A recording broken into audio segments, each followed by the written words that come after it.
Assalamualaikum warahmatullahi wabarakatuh. Good afternoon, ladies and gentlemen. Before we begin our presentation, let me introduce myself. My name is Cici Hema Pratiwi.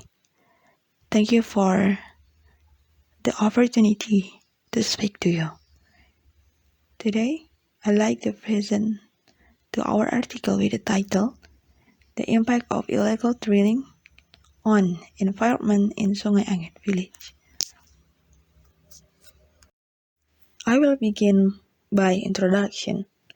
Indonesia is one of the countries in Southeast Asia which is famous for its rich natural resources. This natural wealth makes other countries want to dominate Indonesia. One of these countries is the Netherlands. At that time, spices became the main sector of Indonesia traded to foreign countries. In addition to selling spices, the Netherlands also trades mining products. Mining products controlled by the Dutch at that time were coal, tin, and gold. In 1871, Jan Rerik became the first Dutchman to explore oil in Indonesia. With the discovery of oil shafts on the slopes of Mount Ciremai in the Cibodas village area, Majalengka. Jan Rerik stopped the drilling activities in 1876. Drilling activities in Indonesia were still continuing. Royal Dutch Shell took over the drilling activities. Immediately after drilling for oil in Majalengka, the Dutch carried out drilling in the Talaga Said, North Sumatra, East Java, Kutai, and Balikpapan, East Kalimantan, South Sumatra, and several other locations. Oil exploration in South Sumatra was led by Dominicus Antonius Josephine Kessler and Jan Willem H. Zerman. They both founded the Netherlands Indies Exploratory Maatschappij in 1895 to manage the existing concession in the Banyuasin in Jambi area. Sungai Angit village is the one largest contributor to petroleum product in Musi Banyuasin Regency.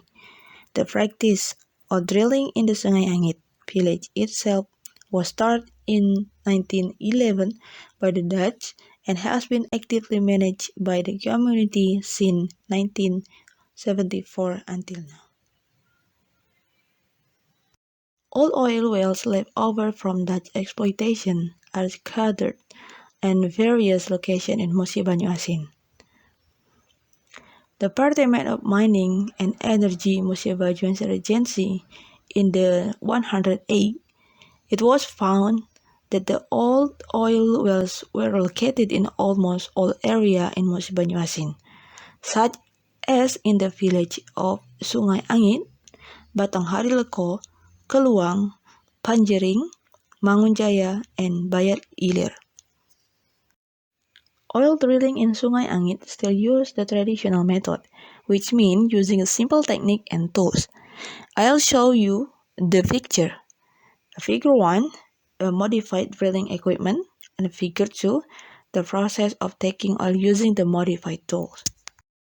Drilling activities in Sungai Angit village have had a tremendous economic impact. Although these oil drilling activities provide high economic benefit, this oil drilling activity also has a negative impact on the surrounding environment. The community is aware of the bad impact of this drilling, but they seem to ignore it. They are more interested in the result to be often than the damage to the environment. Therefore, it is necessary to have the description of the environmental pollution that occurs due to illegal oil mining, so that later action can be taken to overcome the pollution. Next, we move to research method. The study used the qualitative method. Data were obtained by means of field observation, interview, documentation, and literature study. Data analysis is carried out continuously with the rechecking, analysis, and reanalysis in order to obtain overall result. Subjects were taken using pervasive sampling. This research was conducted in Sungai Angit village. The time for the research to take place is from February 12, 2022 until February 17, 2022. Next slide, result and discussion. Based on the result of field observation, it can be found that illegal oil mining in Sungai Angit village causes environmental pollution. The pollution occurs because there is no processing of mining waste. Pollution caused by illegal oil mining in as follows. A. The river water turn black and smell of oil. Disposal of oil mine waste material into tributaries causes the river in Sungai Angit village to be polluted. The surface of the river water in Sungai Angit village turned black and the water smelled of oil. The impact of oil increases on the water surface prevents the penetration of sunlight into the water. In addition, the covering of the water surface by oil can reduce the entry of free oxygen in the air into the water.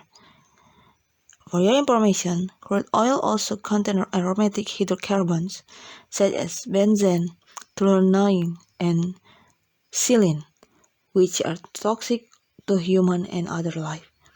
If the concentration of the aromatic content is high in the water, can cause death. B. There is salting of the river. Before producing oil, an oil mine must be cleaned first. Cleaning oil mines using tools that have been modified.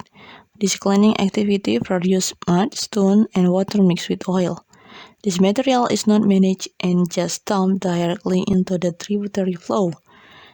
The impact of this activity is the currency of river water pollution due to inundation of crude oil and salting of the river due to mud. C. Destroying forests and agriculture land and killing plant. The selection of mining land by the community includes forest and oil palm agriculture land. The existence of oil mining on the land causes the destruction of forest and agricultural land. The damage is caused by fire or uncontrolled bursts of material, like oil, rock, mud, water, and gas. These bursts of material can cover the plant body, causing the plant around the mine to die. Produce a vegan odor. In oil mining, the material to be produced is crude oil. Oil mining in Sungai Angit village produces crude oil, which has a very strong odor. The resulting odor can cause headache and nausea. The content of crude oil is predominantly composed of hydrocarbon chains. The smell of crude oil can cause headache, nausea, and hallucination.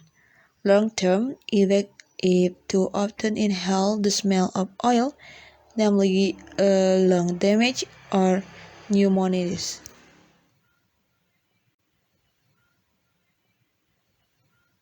A. Make a noise. Illegal oil miners in Sungai Angit village during the process of cleaning oil mines and extracting oil have used modified motors, especially illegal oil mines that use modified tools that make engine noise continuously. Activities like this are generally carried out for 24 hours, so that it can cause noise for both mining workers and the environment. Result and discussion from interview.